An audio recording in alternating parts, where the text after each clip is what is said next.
हरे कृष्णा, जय श्री राम।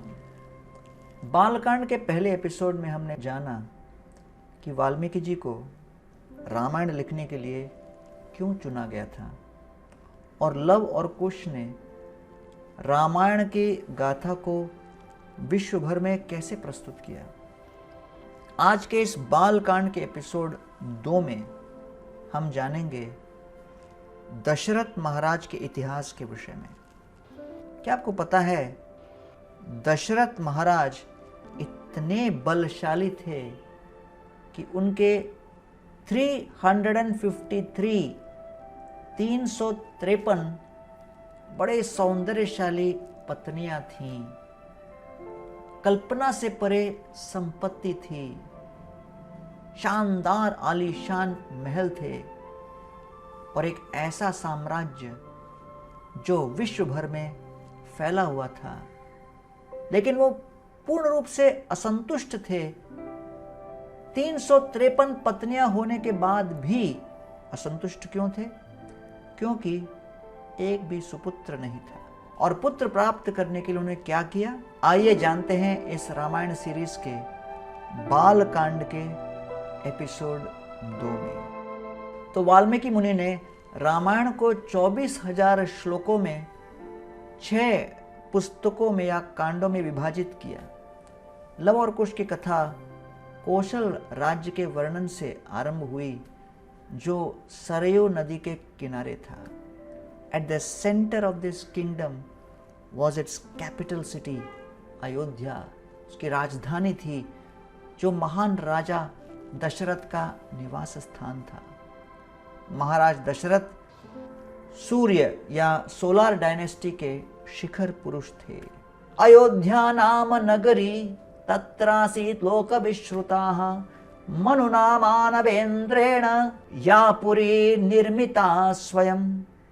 उस राज्य में एक विश्व प्रसिद्ध नगरी है जिसे मानव जाति का सर्वश्रेष्ठ रूलर मनु ने स्वयं बनाया था। अयोध्या का क्या अर्थ है? अयोध्या अर्थात अनकॉन्करेबल। और अयोध्या बाहरी और आंतरिक दोनों शत्रुओं के लिए अभेद्य थी, यानी it was impossible to pass through. बाहरी शत्रु यानी एक्सटर्नल एनिमीज तो हम जानते हैं, जो दूसरे साम्राज्य और दूसरे राजा इत्यादि। लेकिन आंतरिक शत्रु अर्थात इंटरनल एनिमीज, काम, क्रोध, अहंकार, भ्रम, लालच, ईर्ष्या, ये सारे इंटरनल एनिमीज भी अयोध्या से दूर थे। शहर के आसपास के क्षेत्र में दीवारों के साथ साथ एक गहरी चौड़ी खाई बहती थी। There were daggers, swords, bows, battle axes, chakras, tomar, pestle and ब्रज। ये सभी ऐसे शक्तिशाली अस्त्र थे कि मच्छर से लेकर उड़ते हुए बड़े बड़े पक्षियों को भी आसानी से मार सकते थे। वो छोटे से लेकर विशाल से विशाल धरती के जीव को भी मार सकते थे बड़ी आसानी से। ये अयोध्या शहर जितना सेफ और सिक्योर था उतना ही सौंदर्यशाली भी था। अयोध्या शहर का लेआउट अष्टपदी नाम के एक बोर्ड गेम जैसा दिखता था। It was designed like a dice table with wide streets running in 8 directions from centrally located palaces. सुंदर प्रवेश द्वारें, मेहराबों और खूबसूरत बागों और बगीचों से भरा हुआ था। अयोध्या के महलों के फर्श चंद्रकांता पत्थर से जड़े हुए थे। सैंडलवुड या चंदन से बने खंबे और स्तंभ थे। लाल सोने के बनी छतें थी और दीवारें रत्न जड़ित थे, पन्नों से या एमराल्ड से। अयोध्या एक व्यापार केंद्र भी था और दुनिया भर के लोग व्यापार के लिए इस शहर में आते थे। संगीत अयोध्या का एक आंतरिक हिस्सा था, इतना कि राजा राजधानी के विभिन्न जिलों में निरंतर आत्म प्रेरक संगीत बजाने के लिए संगीतकारों को प्रयोजित करते थे। The king used to sponsor musicians to play soul stirring music in various districts. चावल के दाने हमेशा बहुतायत यानी सरप्लस में रहते थे और पीने का जल गन्ने के रस जितना मीठा होता था। दो प्रकार के वाटर स्टोरेज सिस्टम हुआ करते थे। पहला देव मात्रक विच मीन्स रेन डिपेंडेंट और दूसरा नदी मात्रक which means planned storage dependent. Ayodhya depended on the Nadi Matrak system of irrigation which facilitated rainwater harvesting to ensure abundant water supply throughout. वास्तव में एक बार अयोध्या को 11 वर्ष के सूखे का अकाल का सामना करना पड़ा था and no one even noticed that it had not rained for 11 years. हर चीज के लिए सफिशिएंट जल था। केवल 12वें वर्ष में ही सभी ने ध्यान देना और चिंता करना आरंभ किया। बात राजा तक पहुंची और दशरथ महाराज ने उस अकाल के वास्तविक कारण को जानने के लिए ज्योतिषियों को उपस्थित किया। तब दशरथ महाराज को बताया गया कि शनि ग्रह की उग्र दृष्टि ने उनके राज्य को झुलसा दिया है, तो उन्हें तुरंत परिस्थिति को ठीक करने के लिए फैसला किया। क्रोधावेश में आकर दशरथ महाराज अपने रथ पर सवार होकर शनि की ओर बढ़े। जैसे ही राजा शनि ग्रह के निकट आए, शनि ने उसकी ओर घूर कर देखा। शनि की कठोर दृष्टि दशरथ महाराज के रथ को गिराने के लिए पर्याप्त था।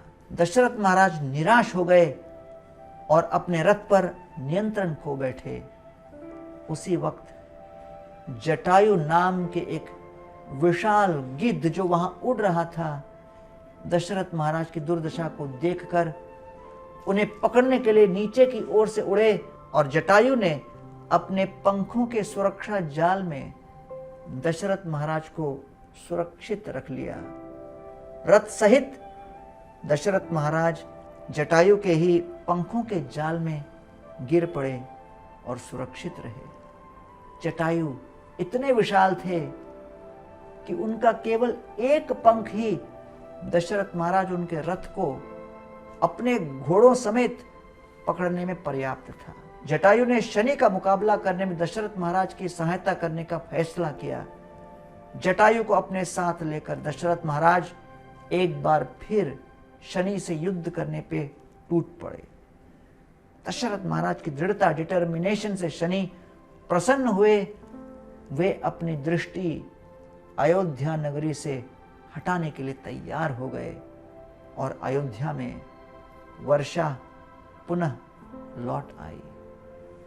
दशरथ महाराज could not thank Jatayu enough for helping him and saving his life. Jatayu ने रिक्वेस्ट किया कि जब दशरथ को पुत्र उत्पन्न हो तो वह जटायु का ही पुत्र बने। अयोध्या को दो चीजों के कारण आदर किया जाता था। एक कि यह एक ऐसा स्थान था जहां बिना ताले वाली दुकानें थीं और दूसरा कि लोगों को दान करने की आवश्यकता ही नहीं पड़ती थी। दशरथ महाराज के दान के सागर ने अयोध्या की गरीबी को समाप्त कर डाली थी। इसलिए कोई भी वहां पे भिक्षुक सड़कों पर पथों पर नहीं चलता था। दशरथ महाराज ने शास्त्रों की गहराई में डूबकर ज्ञान के सागर को पार कर लिया। उन्होंने अपनी तलवार के कुशल प्रयोग से शत्रुओं के सागर को पार कर लिया और उन्होंने स्वयं के आध्यात्मिक प्रथाओं को डुबाकर बुरे कर्मों के सागर को भी पार कर लिया था। योधानाम अग्निकल्पानाम पेशलानाम अमर्षिणाम संपूर्ण कृत विद्यानाम गुहा केशरिणाम इव। वह अयोध्या नगरी ऐसे कुशल योद्धाओं से परिपूर्ण है जो किसी भी प्रकार के अपमान के प्रति इनटॉलरेंट हैं, असहिष्णु हैं, जिन्होंने धनुर्विद्या यानी आर्चरी, रथ युद्ध यानी चैरियट वॉर और तलवारबाजी यानी स्वॉर्ड्समैनशिप आदि में अपनी शिक्षा प्राप्त की है। अयोध्या के सैनिक सभी प्रकार के हथियारों और सैन्य रणनीति में कुशल हैं। Ayodhya was compared to a cave full of countless lions. सिद्धांत रूप में अयोध्या के कुशल धनुर्धरों ने न तो किसी अकेले असहाय व्यक्ति को मारा और न किसी भागे हुए व्यक्ति को मारा। जिस शहर में रहते हुए राजा दशरथ ने दुनिया पर शासन किया था, उस शहर के बाहर 2 और डिफेंस योजनाएं तैयार की गई थी। Standing true to its name that made Ayodhya an unassailable and unattackable city. Ayodhya की सेना के सैनिक ध्वनि तीरंदाजी या सोनिक आर्चरी में कुशल थे, yet they did not practice it just like that. And why did Ayodhya's army not practice sonic archery? Because when Dasharath was young, जब दशरथ युवा थे, उस समय वो शिकार पर निकले। उन्होंने एक ध्वनि सुनी, बाघ की गड़गड़ाहट जैसी। उन्होंने उस दिशा में एक उत्सुक तीर चलाया। उन्हें इस बात का जरा भी एहसास नहीं था कि वह आवाज नदी के एक बर्तन डुबाने की थी। सेवा में तत्पर एक बेटा अपने प्यासे माता पिता के लिए पानी भर रहा था। तीर अपने निशाने पर लग गया। उसके बाद वह खून जमा देने वाली पीड़ादायक चीख निकली। यह मरते हुए लड़के की निराशा और दुख की चीख थी। लगभग उसी समय उस जंगल में दशरथ महाराज की ग्लानियां गिल्ट से भरी हुई चीख गूंज रही थी। उन्हें एहसास हुआ कि उनके स्किल ने उन्हें अनिवार्य रूप से नष्ट कर दिया है। दशरथ महाराज अपनी मरणासन्न नियति, डाइंग डेस्टिनी का सामना करने के लिए जो भी थोड़ी बहुत मदद कर सकते थे, करने के लिए अपनी ईमानदारी साबित करते हुए, सिद्ध करते हुए, अपने अहंकार के लिए कुछ क्षमा प्राप्त करने के लिए दौड़े। उनके सामने एक युवा लड़का दर्द से छटपटा रहा था। उसकी छाती में तीर घुसा हुआ था। उस युवा ने दशरथ महाराज से प्रार्थना की और जानना चाहा कि मैंने ऐसी क्या गलती की कि उस तरह मेरे ऊपर जानलेवा हत्या किया गया। वो लड़का अपने बूढ़े, अंधे और दुर्बल माता पिता की इकलौती संतान थी। उनका जीवन उनकी सेवा के लिए समर्पित था और वे अपने इकलौते बेटे पर निर्भर होकर कृतज्ञता का जीवन जीते थे। यहाँ तक कि जब वह उस क्षण मर रहा था, किनारे के नीचे बूढ़े माता पिता सूखे गले के साथ अपने बेटे के लिए कुछ पानी लाने की प्रतीक्षा कर रहे थे। जैसे जैसे पुत्र मृत्यु के निकट पहुंचा, दर्द के कारण वह यह विचार कर रहा था कि मेरे मृत्यु के पश्चात मेरी माता पिता का देखभाल कौन करेगा। जैसे ही उन्होंने दशरथ महाराज को अपनी चिंता के विषय में बताया, उसी क्षण उस संतान की मृत्यु हो गई। निराश होकर दशरथ महाराज उत्सुकता से प्रतीक्षा करते हुए बीमार माता पिता के लिए उस जल के घड़े में पानी ले गए। जब उस वयोवृद्ध माता पिता ने किसी अनजान व्यक्ति के कदमों की सरसराहट सुनी तो उनके बेटे जैसे नहीं लग रही थी। वो भयभीत हो गए। दशरथ महाराज ने उनको अपनी भयानक गलती के विषय में बताया तो उनके घायल दिलों ने उन्हें एक भयंकर अभिश्राप दिया। दशरथ, आप भी अपने बेटे से अलग होने के दर्द से मृत्यु को प्राप्त करोगे। दशरथ महाराज उनके चरणों में गिरकर क्षमा प्रार्थना करने लगे। निराश दशरथ बहुत ही महत्वपूर्ण सबक सीखे। Never to let passion prevail over reason. कभी भी जुनून को तर्क पर हावी नहीं होने देना चाहिए। उन्होंने उस दिन कभी भी ध्वनि तीरंदाजी अर्थात सोनिक आर्चरी का अभ्यास न करने की कसम खाई। What made Dasharath such an ideal leader? Dasharath Maharaj का वेदों का गहन ज्ञान, सैन्य विज्ञान में विशेषज्ञता, प्रशासन में दूरदर्शिता, मानसिकता की पवित्रता और दया और सहानुभूति ऐसे गुण थे जो उनके राज्य को आदर्श बनाते थे, दशरथ महाराज को आदर्श लीडर बनाते थे। These qualities made his kingdom flawless. As a consequence of that, नागरिक संतुष्ट, सुखी, पवित्र और सदैव सत्यनिष्ठ और समृद्ध थे। राज्य में ईर्ष्यालु, अविद्वान, कुरूप, चोर, झूठे, नास्तिक, बीमार ऐसे लोग नहीं के बराबर थे। दशरथ महाराज के पास जो भी संपत्ति थी, उनमें सबसे महत्वपूर्ण उनके मंत्र परिषद, काउंसिल ऑफ मिनिस्टर्स, जो उनके द्वारा चुने गए थे। ये 8 मंत्री थे। पहले थे दृष्टि, दृष्टि का अर्थ है vision. He was far sighted, वह समय से पहले देखने में बुद्धिमान थे, इसलिए वह अयोध्या के भाग्य का निर्माता भी था। दूसरे विजय, विजय का अर्थ है विक्ट्री, उन्होंने हमेशा अयोध्या की सेना को जीत दिलाई थी। तीसरा Jayant, he would make sure that there was proper jurisdiction and control over the vast terrains that victory would expand, अर्थात जो भी साम्राज्य प्राप्त करें उसे कायम रखना। चौथा Surashtra, also known as Artha Sadhaka, इसका उत्तरदायित्व था नागरिकों से समय पर कर या टैक्स लेना और शाही खजाने को पूरा भरना था, टू इंश्योर राज्य में फाइनेंशियल स्टेबिलिटी बने रहे। 5 सिद्धार्थ, जिन्होंने राष्ट्रवर्धन के नाम से भी जाना जाता है, उनकी जिम्मेदारी थी नागरिकों और राजा की सभी आवश्यकताओं को पूर्ण करना।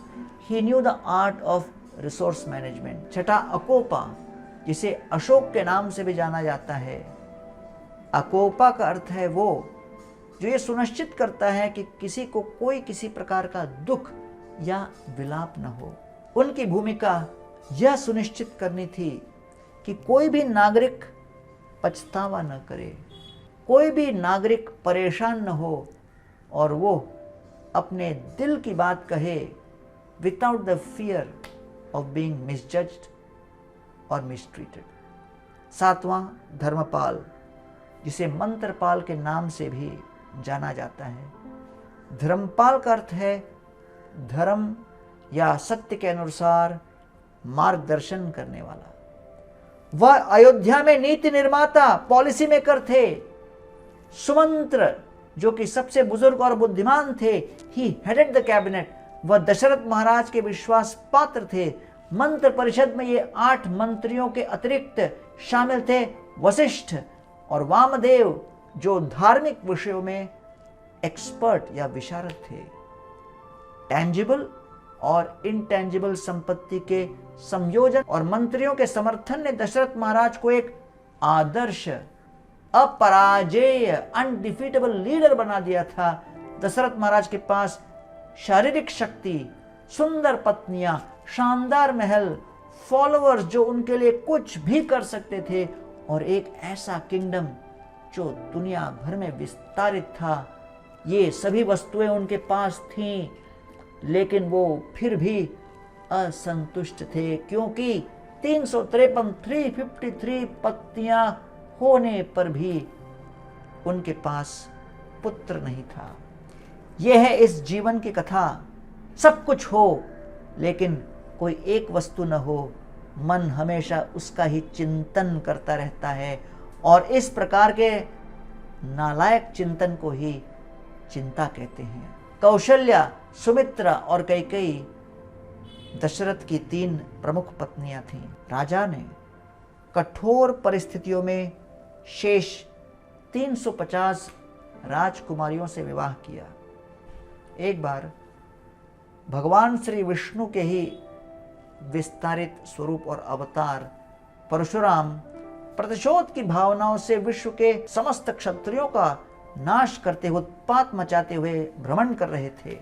परशुराम जी ने विश्व भर में भ्रमण करते हुए क्षत्रियों को समाप्त किया।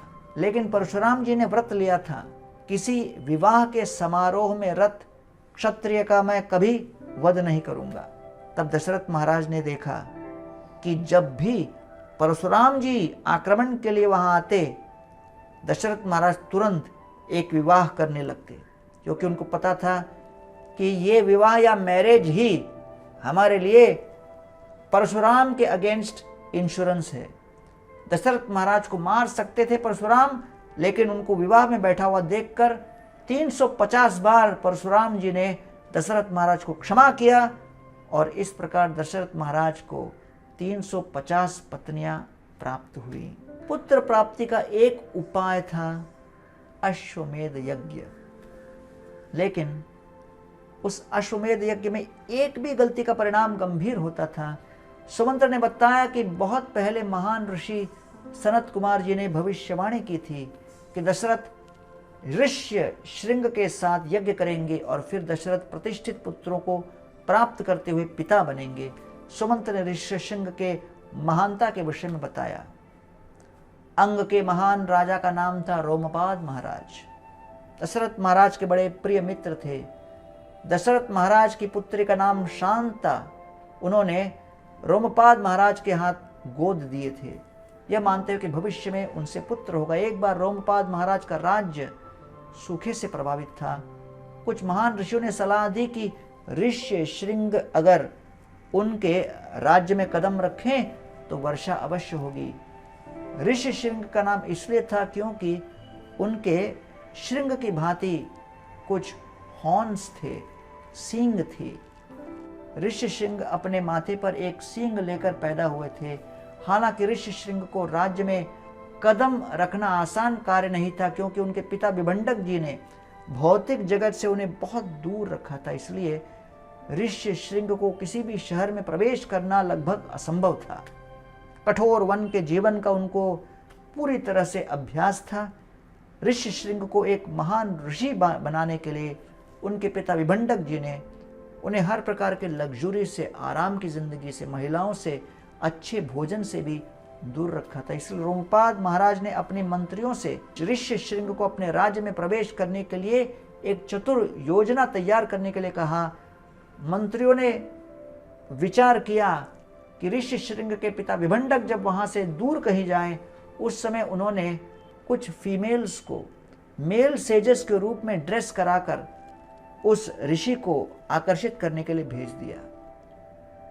ये महिलाएं पुरुष का वेश धारण करके मधुर मधुर संगीत इत्यादि आश्रम के आसपास सुनाने लगी।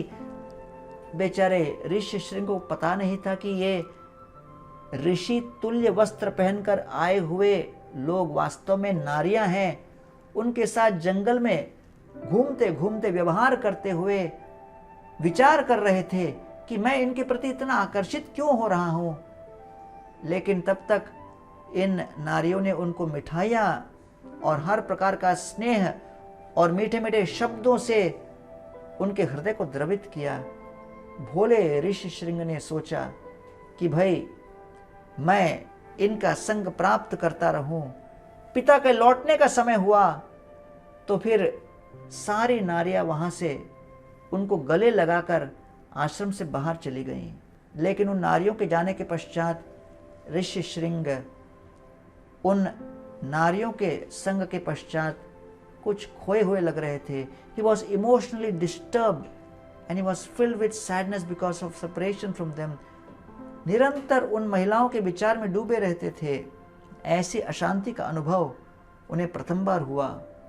अगले दिन वो महिलाएं फिर कुछ ऋषि पुत्रों का रूप धारण करके प्रकट हो गईं और ऋषि श्रृंग को अपने साथ आश्रम चलने को कहा। उन्होंने ऋषि श्रृंग को कई अन्य श्रेष्ठ ऋषियों के मिलवाने का वादा किया।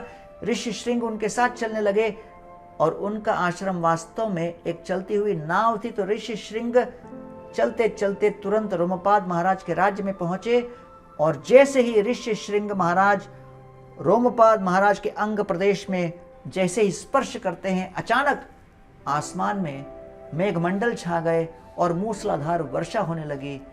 जन सामान्य को बहुत राहत मिली और आभारी होकर रोमपाद महाराज ऋष्यशृंग के चरणों में गिर पड़े और उन्होंने निवेदन किया कि मेरी बेटी शांता के साथ आप विवाह कर लीजिए। तब ऋष्यशृंग को पता चला कि वास्तव में हुआ क्या था। ऋष्यशृंग ने बुद्धिमानी से ऑफेंस नहीं लिया। राजा रोमपाद ने ऋष्यशृंग से अपने राज्य में रहने की रिक्वेस्ट की।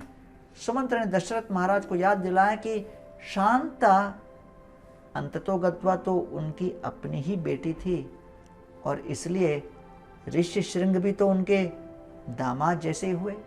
और रोमपाद महाराज ने इस बारे में बात करने की रिक्वेस्ट की कि वह ऋष्यशृंग को अयोध्या में यज्ञ करने की अनुमति दें। ऋष्यशृंग ने दशरथ महाराज को Putrakameshti yagya, a sacrifice to the lord to fulfil one's desires to have sons, इस पुत्र कामेष्ट यज्ञ करने का सुझाव दिया। पुत्र कामेष्ट यज्ञ के सफल आयोजन के लिए राजा को पाप मुक्त होना आवश्यक था। पवित्रता सुनिश्चित करने के लिए ऋष्यशृंग महाराज ने अश्वमेध यज्ञ का सुझाव दिया। अश्वमेध यज्ञ एक दो धारी तलवार की तरह है। उसके अनोखे परिणाम प्राप्त होते यदि यज्ञ करने वाले का जीवन सफल हो जाता है। यदि वो यज्ञ उपयुक्त प्रकार से किया जाए तो फिर सफल होगा और यज्ञ में थोड़ी भी त्रुटि हो तो उसका परिणाम विनाशकारी हो सकता है। ऐसा माना जाता था कि यज्ञ के दौरान एक भी गलती हो तो ब्रह्म राक्षस यज्ञकर्ता पर हमला कर देता और उसे नष्ट कर देता। ऐसी गलतियों से बचने के लिए वशिष्ठ ने कड़ी निगरानी रखने के लिए सुपरवाइजर्स को अपॉइंट किए जो ईमानदारी से अपने उत्तरदायित्व को निभा रहे थे। इस प्रकार ऋषि के अधीन अश्वमेध यज्ञ सफलता पूर्वक संपन्न हुआ। ऋष्यशृंग का सक्षम मार्गदर्शन और वशिष्ठ महाराज का सतर्क प्रबंध के कारण यज्ञ के बाद प्रसन्न होकर दशरथ महाराज ने अपना सारा धन पुरोहितों पर बरसा दिया और उन्होंने उन्हें रघुनंदन कहकर संबोधित किया, क्योंकि इससे उन्हें उनके पूर्वज रघु नाम के प्रसिद्ध राजा की याद आ गई जो अपने काम के लिए भी जाने जाते थे। अश्वमेध यज्ञ के अंत में दशरथ महाराज पुत्र कामेष्टि यज्ञ के योग्य हो गए। ऋष्यशृंग महाराज पुत्र कामेष्टि यज्ञ करने लगे। यज्ञ की वेदी अर्थात यज्ञ का ऑल्टर गरुड़ के आकार का था। गरुड़ ने अमृत दिलाने में अहम भूमिका निभाई थी। अब जब दशरथ महाराज मुसीबत में थे तो वही गरुड़ रूपी वेदी उनकी दिव्य अमृत की आशा थी। वही जादुई औषधि या अमृत जो उनके जीवन में पुत्रों की मीठी सुख को प्रकट करे। यहाँ समाप्त होता है बालकांड का एपिसोड नंबर 2। आगे की राम कथा समझने के लिए, सुनने के लिए, अपने जीवन में उतारने के लिए मेरे इस YouTube चैनल पर बने रहें। तब तक के लिए जय श्री राम। हरे कृष्ण।